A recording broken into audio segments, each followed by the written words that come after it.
what link did you go to when you went So on? I'm on the King County page, and if you're on the King County page, go down to the bottom where it says Job postings, public notices. yeah. Go on that. Click on that, Which one? Public and notice? and then go down. Find the 1/7. Find the right meeting, the 1/7/2021 meeting, and over to the right. Over to the right, it'll say WebEx or something. That's what you want to click on to get onto it. Yeah, Regional Plan Commission Public Meeting 1/7. And do you hit the WebEx meeting link? Yes, correct. Okay. Double click that again. And yeah, then it takes a little bit and you'll get on. There we go. That's right. Okay.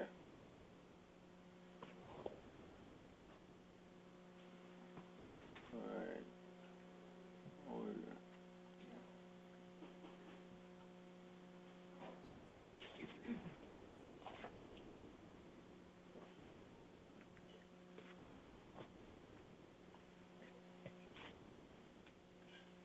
So did these, what's that basically show, like drawings and things when you get it?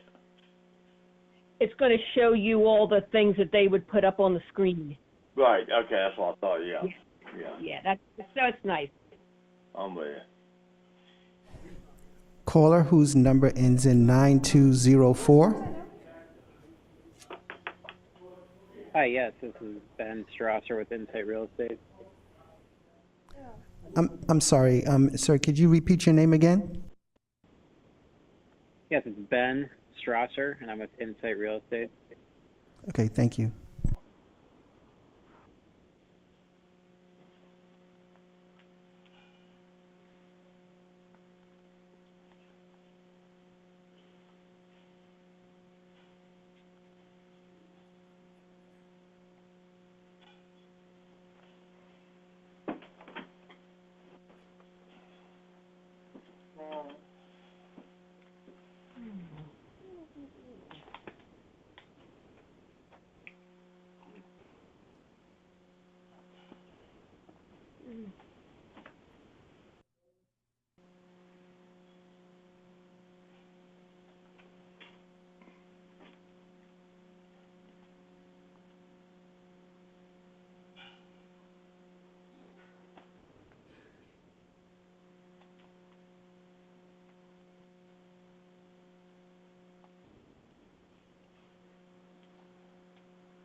It's now 6:30. I'm going to call to order the Regional Planning Commission public hearing meeting for Thursday, January the 7th. And as I said, it's 6:30.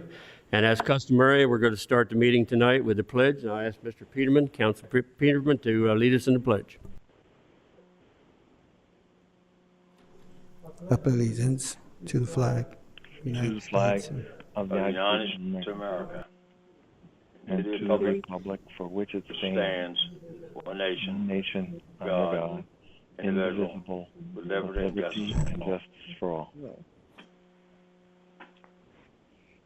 Thank you, sir. And as also is customary, if you have a cell phone or any other kind of electric device on you, electronic, I ask you to either turn it off or put it on vibrate so it will not interrupt our meeting tonight. Now we'll do the roll call and determination of quorum. Sarah, please. Mr. Peterman? Here. Mr. Servan? Here. Mrs. Karcher? Here. Mr. Mills? Here. Mr. Spinarelli? Here. Mr. Davis? Here. Mr. Jester? Here. So you have 7 present. You do have a quorum. Thank you very much. And as we start this new year off, it's got to be better than what last year was. So I welcome all the commissioners, the one online and the one here present with me tonight. You all are familiar and have an agenda in front of you. You've had a chance to look it over. I'd entertain a motion to approve the agenda in a second. Make a motion to approve it. Second. Second? Sarah, call the commission. Mr. Peterman, Yes, to approve.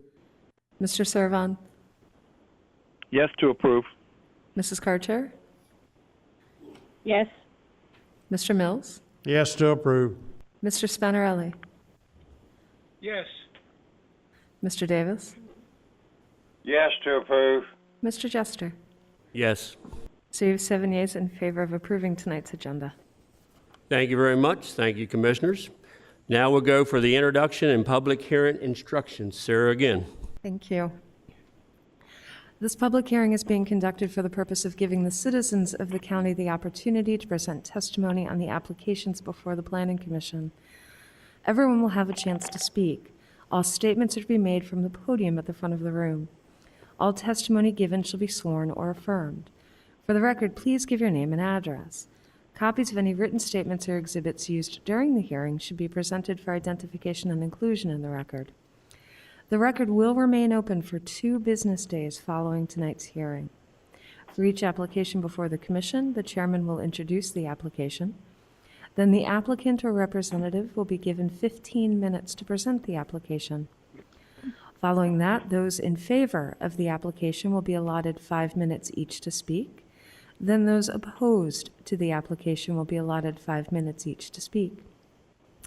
When everyone has had an opportunity to give testimony, the hearing on the application will be closed. No decision will be made by the Planning Commission tonight.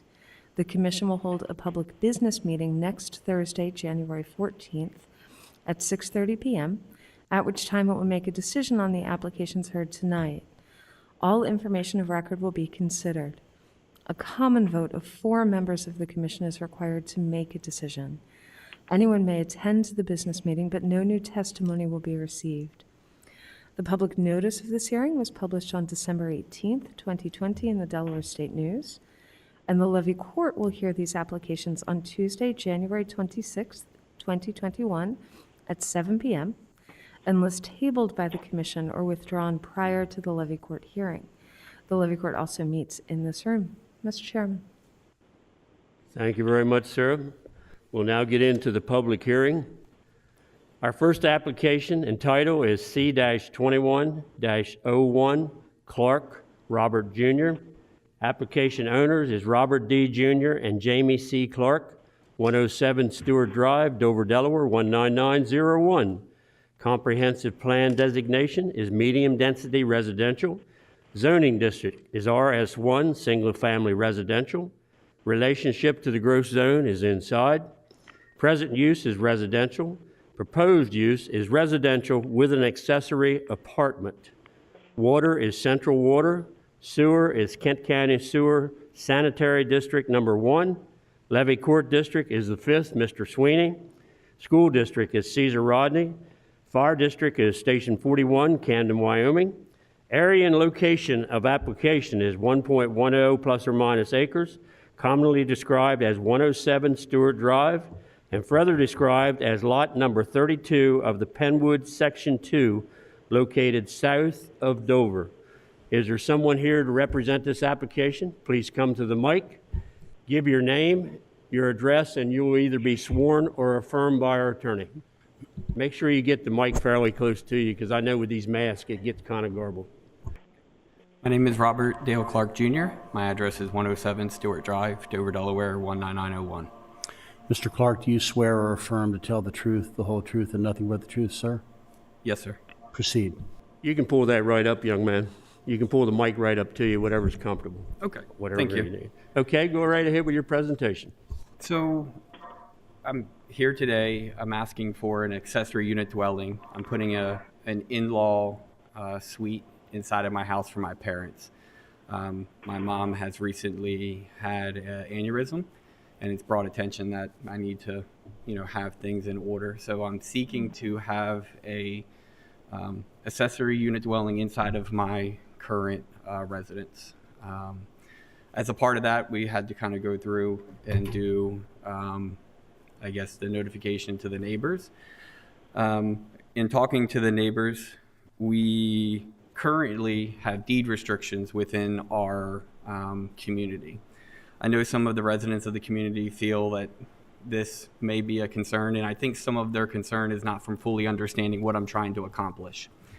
So to kind of pull that off the table, I seek legal guidance with my attorney, and my attorney wrote a letter after reviewing what an accessory unit dwelling is by the Kent County definition, and reviewing our deed restriction, that is deed restriction for my lot number 32.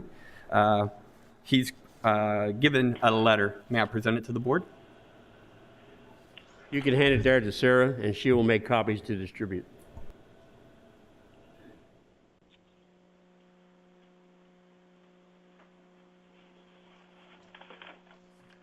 Would you like me to read a letter? Would you like me to read it to you guys? You sure can, if it's not very long. Sure. It's from James Wood Jr., attorney at law, from Grady and Hampton LLC, attorneys at law. And it states, to whom it may concern, re 107 Stewart Drive, Lot 32, Penwood, Delaware. I have been a member of the Delaware Bar since 1981. I have reviewed the request of Jamie and Robert Clark to renovate the interior of their home to create an accessory apartment for Mr. Clark's parents. The applicable deed restrictions are in the office of Kent County Recorder of Deeds, Book S, Volume 31, pages 172 and 75. Paragraph 8 of those restrictions states, in pertinent part, all lots shall be used for single-family dwelling homes. No more than one dwelling house may be erected on a single lot. The Clarks, their children, and his parents constitute a single family under Kent County Code, Section 205-6. Family. 2 or more persons who are related by blood or marriage living together and occupying a single housekeeping unit with single culinary facilities. Furthermore, since the accessory apartment will be completely inside the existing dwelling house on this lot, after the proposed renovation of Lot 32 will still only have one dwelling house erected thereon. Therefore, it is my professional opinion that the proposed accessory apartment does not violate the deed restrictions. Thank you very much. Mark, can you pull up the photo, or whoever's doing the photos of the house itself? He can actually, do you have the layout of the house? In my copy, it wasn't very bright. Yeah, right there. Can you point, when you come into driveways, can you kind of show the area where they'll be residing in? Yes, sir. There should be does he have a pointer up there?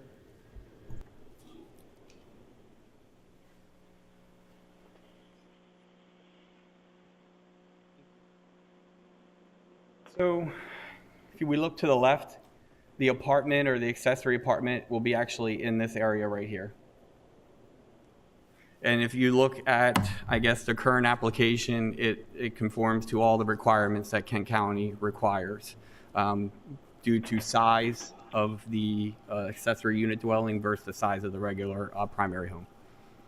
So it'll be right here. As you can see, this is all driveway. Here's 2 separate paved parking for additional parking. I think by the code, it has to have 2 off-street parking. As you can see, there's 2 additional parking. There's a 2-car garage here, and then underneath this is actually another 4-car garage. So there's ample parking. Also, too, if you resort to the back here, there's another additional 2 off-road parking right back there, too. So very ample parking for the additional parents.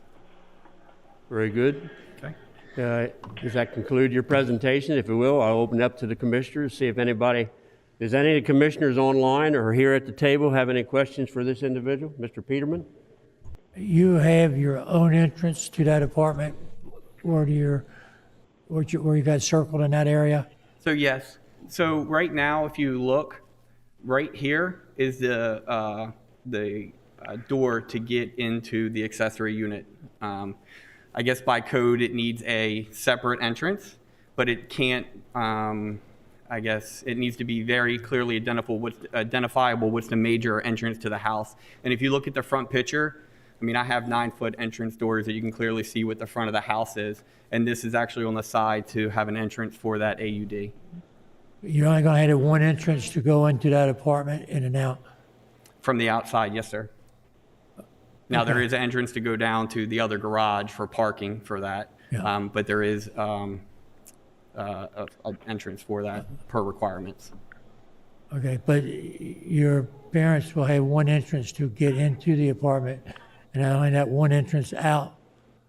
That's what I'm asking. To the outside or within the rest of the house? Yeah, so this is ultimately I'm renovating the inside of my house. So this connects to my other house. It connects. It's not separate into itself. So literally, they can walk into my living room. This all kind of really boils down to a kitchen, to be honest with you and be transparent. You know, because I'm putting a kitchen in this facility, which is more deemed the oven, is where this is really bringing me in front of the commission today.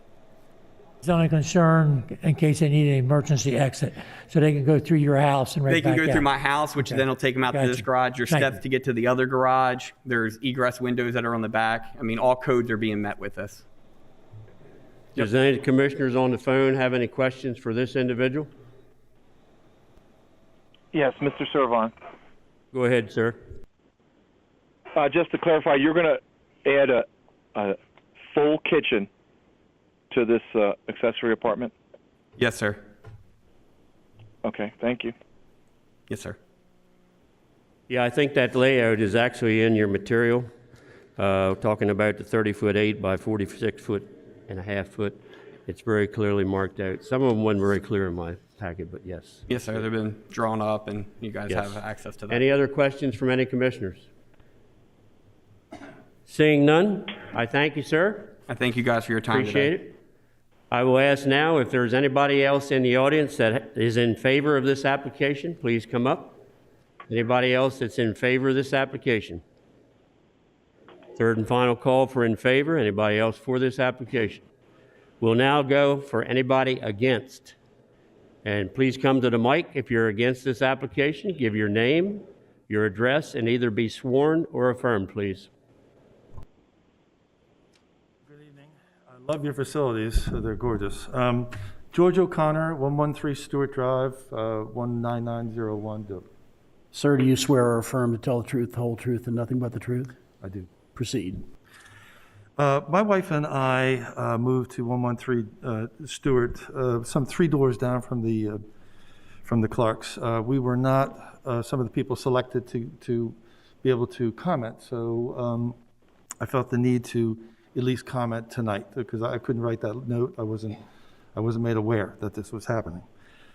We purchased our home roughly 4 years ago, but formally moved in about a year ago. We did some major renovations.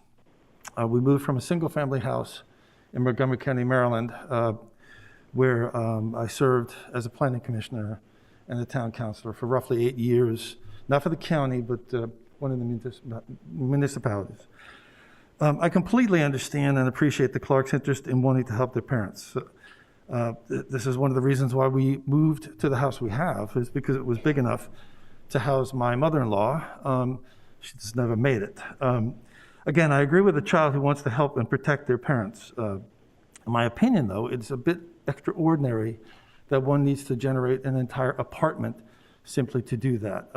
I heard now for the first time that they want to include a kitchen, but even so, this is a 6,700 square foot house already that they're going to add 1,412 in additional living space. It just seems a bit extraordinary. And not to say that this would ever happen, and I'm not saying it would, but in my time, in my years of being a planning commissioner in particular, I had to go through and deal with the tangles, legal and otherwise, that sometimes get created by similar arrangements, especially when properties change hands. This deed is sticky. There's nothing in here that I can find that says this deed has a sunset clause. So one day when everybody's gone, this house and the realtor will take pictures of it and it'll have an apartment in it. And it will then be marketed as such. And that bothers me because I recognize that the enforcement of this type of thing after the fact is very, very difficult. It's just very difficult. And with the fast changing nature of digital marketing and how people, Airbnbs and the rest, not saying that would happen, but this is a very, very creative area. And when somebody has an apartment in a single-family community, it just potentially has some problems associated with it. Just a couple things I noticed. It's unclear where this is really going to happen on the document. In section B, one of the responses from the staff says it's going to be on the second floor. In the same section, the next paragraph, it says it'll be in the basement. I think that needs to be clearly defined. It's just not there. And I'm also loosely familiar with Kent County Code, but I couldn't find any clause for, like I say, how this is going to actually be tied to this address and how it's going to be enforced if somebody were to behave poorly in the future. Just a couple observations I'll get out of your hair. The 200-foot notification is so unapplicable to this area. It's clear that the people who drafted that language some years ago never intended for this to be used in a place that has, almost each house has 200 linear feet of frontage. It just, the notification is not in scale. And lastly, I know you won't want this, but if anybody wanted me to help, I might be helpful in language to create a sunset clause. It's something I was working on before I left a while back, which is essentially tying things like this to the owner, but mostly to the person who's going to be it's going to be their sole residence. In other words, their primary property.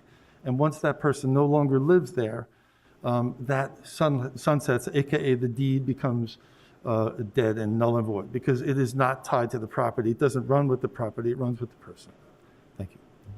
We appreciate what you had to say. And if you do want to submit something, it's till what, Tuesday evening he has if he wants to submit anything? I can give you these notes. I mean, this is, if you... Monday, 5 o'clock. Monday by 5 o'clock, if you want to, whatever, or you can submit it to her and she can pass it out to us. It's the same. And we understand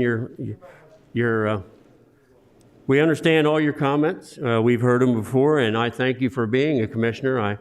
You can appreciate what we have to go through sometimes. I really do. And thank you very much for what you had to say. Thank you, sir. Oh, wait a minute. I got to open up to the other commissioners. We got to talking there. Is any of the other commissioners have any questions for this individual? Anybody online or up here? You do? Go ahead, Mr. Mills. Just one statement that you made there, that if the people were ever to leave the house and they put it on the market, you made the statement that it could be listed as an additional apartment. It can't be listed as a additional apartment. Okay. It's a mother-in-law suite, or it's an accessory within the house, not an additional apartment, because an additional apartment would mean that it could be rented. This couldn't be rented out separate. Okay, I could not find any language that said that was not so. It says a separate apartment, and actually, I don't have the whole statement here with me, but I think I could find a loophole in that statement. Can you get a little closer to the mic? We can't I think hear I you. could find a loophole. I mean, I just don't have my computer with all the notes on it, but I would argue that well, anyway, it's been my experience, sir, that these type of things, very similar arrangements. When someone decides to sell a house, I mean, we all know that the realtor is in the next day. The pictures are online that afternoon. Once somebody sees this thing and starts to imagine himself having an income stream from a house, it's very difficult to unravel that, and especially once it transfers. So then I would ask of you is, what's the enforcement mechanism if somebody does market that? How do you unravel that? Do you have an active homeowners association? Not very active, no. That would be one of the policing things. Am I correct, Sarah? Would you like to comment on this? Rental of the unit actually is not prohibited. The restriction the county puts on the property through a separate deed restriction is that one of the units has to be owner occupied. Yep. So yes, it can be rented. There is no prohibition on it. Right, and it could be purchased by an investment group, and somebody who's a proxy, a custodian for that investment group lives there. I'm giving you negative things here, but... Yeah, that's okay. We understand, but I'm going to open you up to the other commissioners before you step down. Mr. Peterman? you don't have no objections of the parents living with them. Absolutely You not. just have the objections of them making the kitchen separate for them so they can have the privacy instead of using their kitchen. Sitting on a much Because less grandiose stand as you are, I've heard the flip side later after these agreements and the dust settles and years go by and properties transfer. Yeah. You're just wondering what they're going to do with that place in the future if the parents are I'm gone. literally here as just, there's nothing I'm going to do is going to stop this. And I recognize it's very clear, it's very easy to do this. It's more about the future and how these arrangements have happened more maybe in the bigger city. When rental costs and whatnot excel, and they always do, and people rent out homes and rooms and such, this is absolutely real in Montgomery County, I guarantee you. And I witnessed it and I had to deal with it. Yes. Thank you. Once again, I'm going to open up to the other commissioners on the phone. Does anybody have any questions? I have a question of Sarah. Go ahead, Denise. Sarah, if my understanding is if this house were in 20 years from now sold, if they want to use this accessory apartment as a rental unit, if you will, it has to be owned and lived in. The original the house has to be lived in by someone whose name is on the deed of the property. Is that correct? Yes. Okay. Thank you. Thank you very much. Thank you, Dee Dee, for the question. Thank you, sir. I guess we're all done. I have it one more time, opening up. Is there anybody else here that's against? Oh, hold on, Mark. I was going to open up on the phone then. Star one, if you have something you'd like to say on the phone, go ahead and introduce yourself. You'll be sworn in.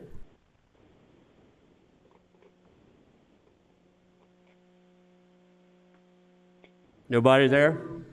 Okay. In that case, then this particular hearing will be continued next week, and we'll vote on it then.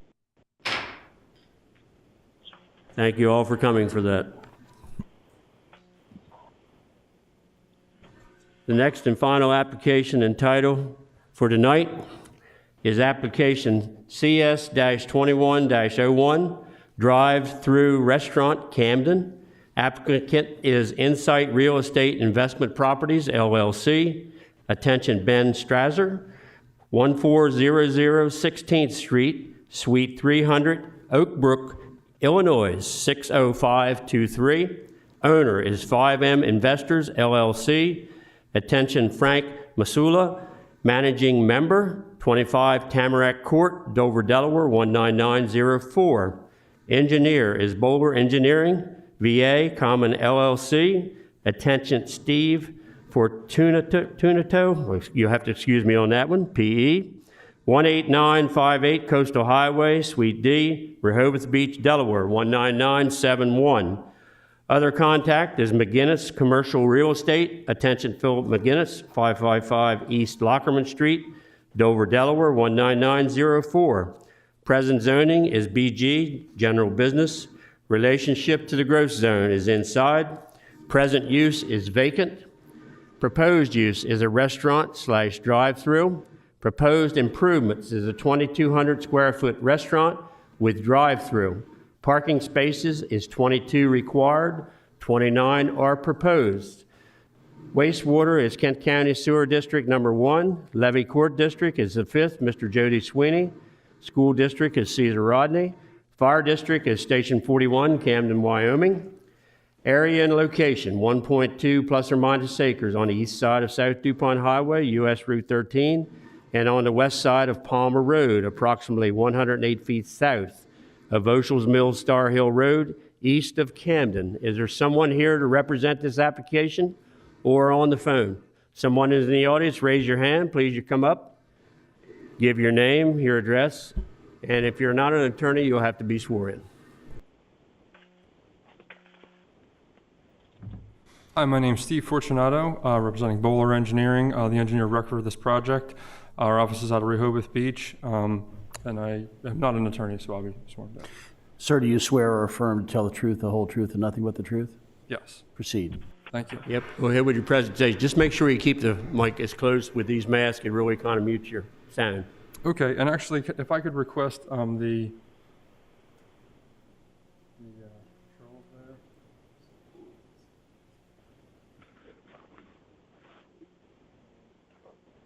What happened? Might be just as easy to point to the one to your right, your screen over here.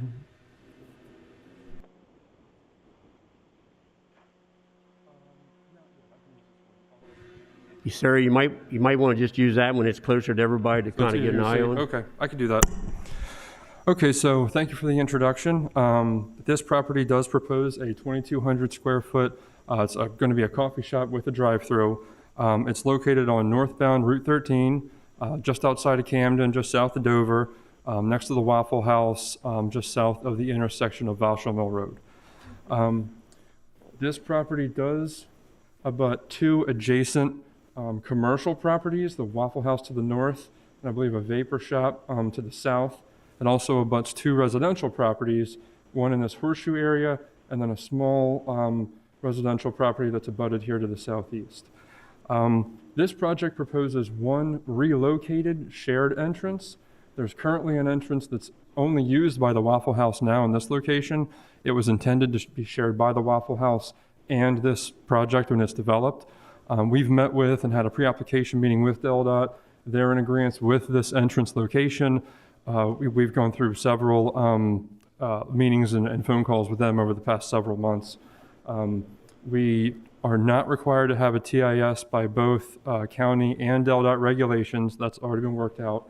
And we are aware and are coordinating with DelDOT on their proposed road improvement plan on Route 13, which has some extensive implications of this project. So we're coordinating with DelDOT and Century Engineering in that front. Like spoken, we propose one building, a drive-through, 29 parking spaces. We meet all setback requirements, parking requirements, code requirements. We do, I would like to bring up one item in the staff recommendation. So we agree with the staff report. There was one item where the staff report is recommending that the signage for this property be limited to an 8-foot tall monument sign. Code requirement allows a taller pylon sign style signage. And they referenced, I think it was in a design standard that was passed in 2018, but is not yet a code requirement. I did want to bring that up. If you look in the area going up and down for several miles in the area, the vast majority of properties that are adjacent to this do use a taller pylon style signage. There's the thrift store near us, the Waffle House, Valero, Wawa, Garados, Dairy Queen, Rite Aid. All of these properties have, a higher, where your eye's looking up higher for that signage. With this type of use, it generates a lot of pass-by traffic. So people generally that are going to go in and use it are already driving by it and go, oh, okay, I want to stop there. So we feel that if you limit that signage to something shorter, an 8-foot tall monument sign, that's not concurrent with the other signage in the area, it could potentially pose a hindrance to the property because people aren't going to be as likely to see it and know it and stop by on their way to wherever maybe they're going. So that is something I wanted to request of the commission, that they not implement that recommendation. You did see in those recommendations that if you move it 10 feet farther from the property line, it can be increased to 99 square feet, correct? But would still be limited to the 8-foot height. Is that correct? That was my understanding. I'll let Sarah address that. That was our recommendation. It was actually a recommendation based on signage in the area, in shopping centers in the general vicinity. Staff's position would be that to be in keeping with the area, a monument style sign would be a better fit. Maybe it's not 8 feet, maybe it's slightly larger. That certainly isn't written in stone. But to be in keeping with the comprehensive plan, to be in keeping with some of the signage in the general vicinity, a monument style sign, at least in our view, would be preferred. But certainly a discussion of size is, I think, open. I guess you could possibly submit something that we could analyze or you could talk about by Monday evening? I think that would be grand if we could discuss it before close of business Monday, and if there's a compromise available to present to the commission, staff is more than happy to work with you. I think Okay. that's pretty open for your part, don't you? Okay, so I think we can probably, I doubt we'll be able to, because I know this is written in like the lease agreements with the owner and the end user, and I know, because, I asked about this, is this an issue? Sometimes it's not that big of an issue for whoever. And in this case, it was something where they definitely didn't want it limited to the 8-foot height. So maybe if we can get, if I can get by close of business Monday, some kind of input, whether it's a drawing or at least just something, say, hey, if it can be, I don't know, a 12-foot high or some other, as opposed to the full-on, 25, 30-foot high, we can work with something, and I can see if that's an option. Yeah, and I think we'll we have can to- include that possibly in a recommendation when we do the motion. So if you work with the staff, I'm pretty sure they'll be very understanding. Okay, now, I'm just curious, at the business meeting, so if we submit something, let's just say that says, no, they want per code, is that still a discussion in the business meeting before a vote, or that's just up to you guys as you pose the vote? I suspect it will still be part of the discussion, absolutely. Okay. If we come back and say that a compromise wasn't reached, ultimately, the planning commission makes what recommendation it deems appropriate. Okay. Okay, well, I think that's a good compromise, so I can go back and we can see what, something that meets in the middle, and noted for the 10-foot further and the increased size, so we can see how that works into the situation. Next, I would like, Sarah, if you wouldn't mind bringing up that landscape plan.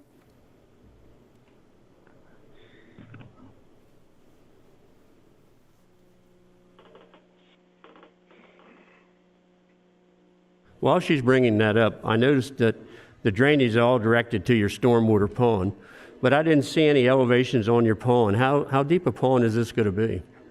So the drainage for this property is particularly difficult. I've done quite a fair amount of drainage in my career so far, and this one was tricky. There's actually not an underground storm drain to tie into in the area.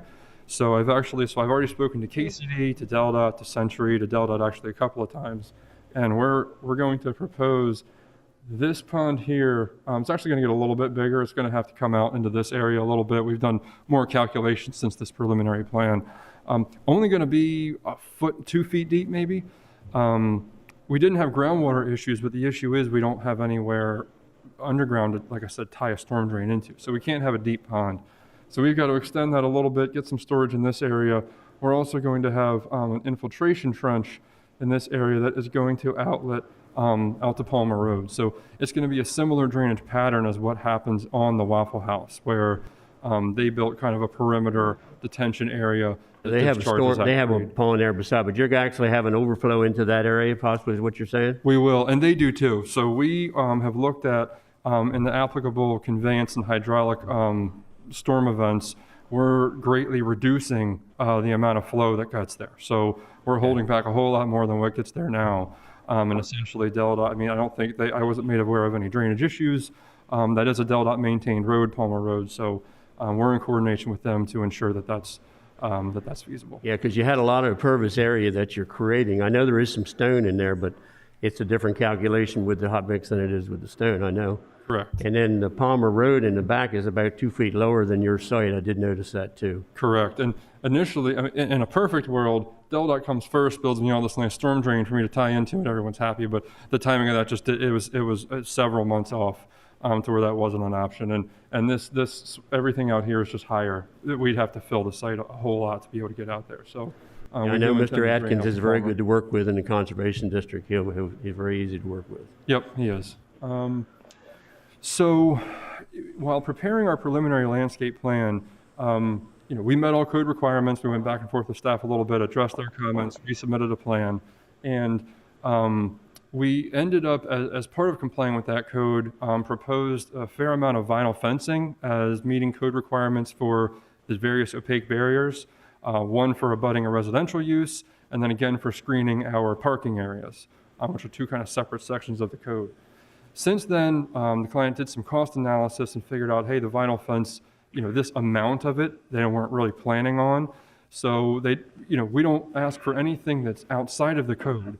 So we still intend on meeting all code sections. We don't need a variance. We're not requesting anything like that. We would, however, like to revise from this plan a couple areas where we are meeting code and basically swapping out by meeting it from the fence to meeting it with like an evergreen, 6 foot tall evergreen style opaque barrier. So where we intend to do that, one is, actually down here, so this area, this property line we had buffered with a fencing that goes across. We're really only required to buffer this parking area from the adjacent.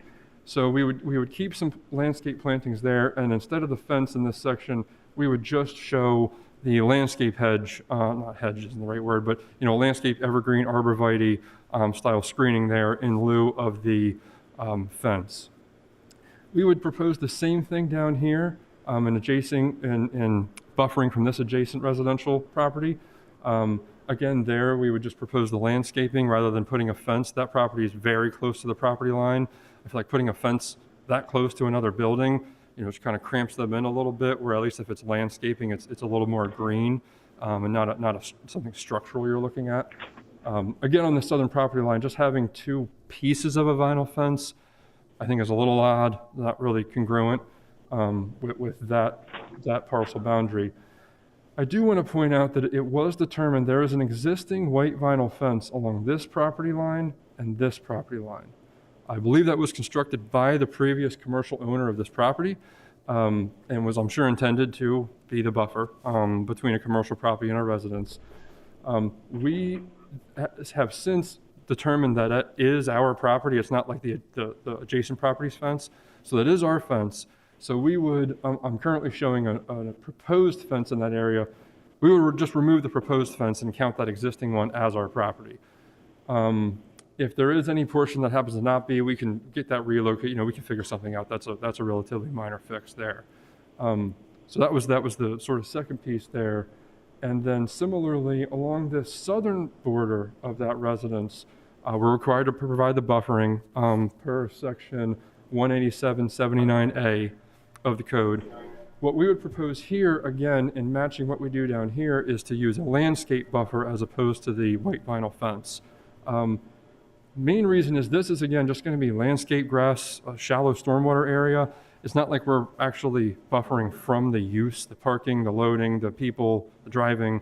So we just felt like, utilizing the evergreen, something evergreen there, as opposed to the hard, structural fencing was appropriate for that area. On the northern property line, this is an area where, actually in going back and forth and looking at the code a little more in depth, the code specifies that we have to screen all parking from adjacent properties. Doesn't matter the use of the adjacent property or the zone, just any parking. And we do that here, so we screen this parking, those parking spaces. However, this is just the drive-through aisle. So it's our opinion that that is not a parking facility. It's not even really like an actual drive aisle with the parking. It's its own separate. Cars are temporary. Everyone's been in a drive-through. You're there, a minute or 2 or 3 minutes. And so we would propose, as a result of that we would then, on our final site plan that is submitted and approved, eliminate that portion of the buffering from our final site plan, since it's not, particularly required by code. There are other code sections that specify like drive aisles or parking and drive aisles. This section of the code just specifies the parking itself. So we just believe that, that's the back of a Waffle House. There's another storm drain facility there. You're not buffering from anything vastly important. Well, that's really just the side of the building for the Waffle House too. Correct. So you're not dealing with any kind of a residential use or anything like that. Yep. So those were, again, not requesting anything varying from the code or any piece from the code, just swapping out, instead of the opaque barrier being the fencing in a large portion of these, going with the evergreen, trying to get more greenery in there, more landscaping. We don't propose any drastic changes to the landscaping itself. We don't mind potentially switching out, maybe the honey locust was referenced in here as a potential invasive species, so we can play around with the species with trees a little bit to meet staff recommendations. Is not an issue. Very good. I do have a question for you. I'm an active firefighter, as is Mr. Davis. And over the years, where is the nearest hydrant that would be able to utilize this area? You're going to put me on the spot. I know there's a water main that runs on our side down Route 13. Well, having observed it today, it's at the end of Palmer Road, right at Voschel's Mill. Oh, up here. The only trouble I have with this is if your drive-through is as packed as like Chick-fil-A's is across the road, you'll have a row of cars in there. So you get a car in the back of this building that catches on fire. The access to the back of the building is basically only from the front. Is there any way, sir, or somebody they could work with it to have an emergency access off of Palmer Road that could be locked and keyed, or maybe some stone or something? Because if this building is involved and the drive-in is full, there's no way to access the back of the building or the drive-through with any kind of water or hose areas. So like a forestry lane. Excuse me? So a forestry lane that Yeah, doesn't just look some like kind an of access. some kind of one that's off of Palmer Road, because the nearest hydrant is down there at Voschel Mill Road, which is a couple hundred feet away. And I've known many a time when you got to park a truck and pull lines or something like that. And if you have as busy an area with this restaurant, I haven't even asked you what kind of restaurant it'd be yet, but I don't know if that's public information or not. It's a coffee shop is all that's released at this time. Okay, but if it's going to be that way, and your line and have a line of cars in there, you understand if one in the back catches on fire, and you have that drive-through in there where you're ordering, and then the other side is people going out, there is no way to access the east side of the building or the back part of that lot. So I can tell you, we are, as part of what DelDOT, since this plan was prepared, we met with DelDOT. Like I said, one thing they did require is we are going to provide a sidewalk connection from Palmer Road to the building. Exactly where that goes, we're not 100% sure yet, but right now we're planning it pretty much coming in somewhere right in this area to the back. So we're only proposing, we're proposing a 5-foot, regular sidewalk area. It wouldn't be like a bridge or something, so it would be in a grassed area. So as long as they had access to Palmer Road and they'd be able to put their pumper out there and pull lines back, I don't see any problem with that. But I just had a problem if you have 20 cars or 30 cars in line and the 15th car back catches on fire, and there's no way to get back there to it. You need something off Palmer Road. So you're looking for personnel access, not vehicle access, is that correct? They could pull the hose from the back side, but I need something from the back side that would give those people abilities to pull hose from Palmer Road to the site. The people. So if we're already including a 5-foot wide concrete sidewalk, that would give you that access for people to come into. Yeah, I just hope it would be the same time when the building gets ready and gets going, because you never know. Oh yeah, no, it would be installed with everything else. I mean, it wouldn't be like later or for any reason. Outstanding. Yep. Very good. That's not an issue. I can live with that. Okay, great.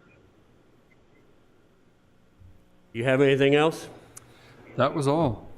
That was all. And again, we're requesting conditionary preliminary approval of this project. I'm going to open it up now to the commissioners.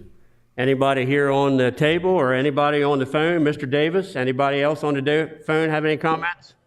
I have a question. Go ahead, Denise. Will there be signage on the building itself, like there is on several of the other buildings? Yes, there will be, and it will comply with, as far as I know, we don't anticipate any variances or anything, so we'll comply with the applicable sections of the code. And my question really had more to do with visibility from the road, like you were discussing. So you're going to have that option, that availability too. Mm-hmm. Yes.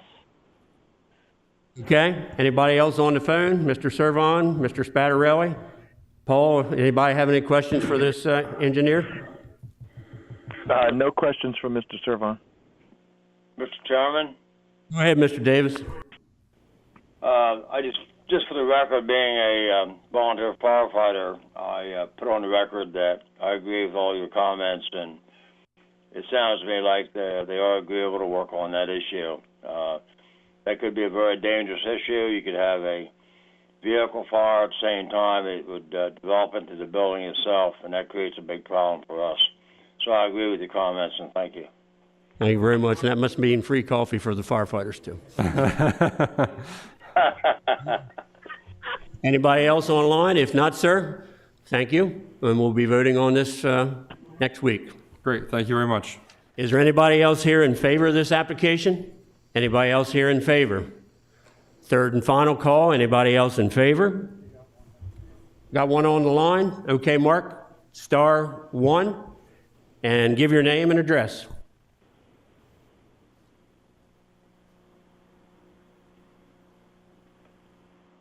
Once again, if there's anybody online that would like to speak in favor of this application, please press *1 on your phone.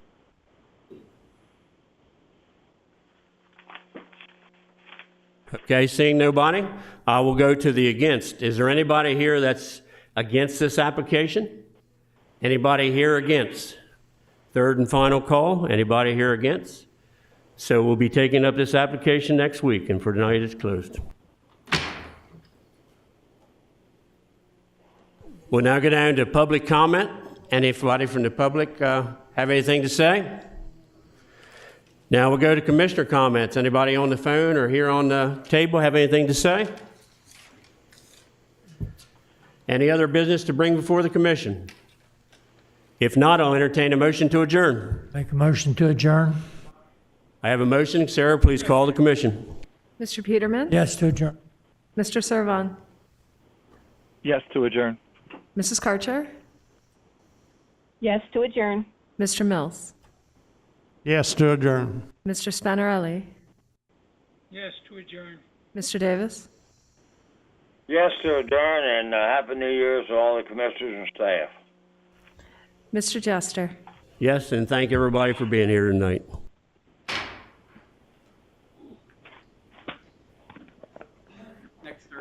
Conference recording has stopped.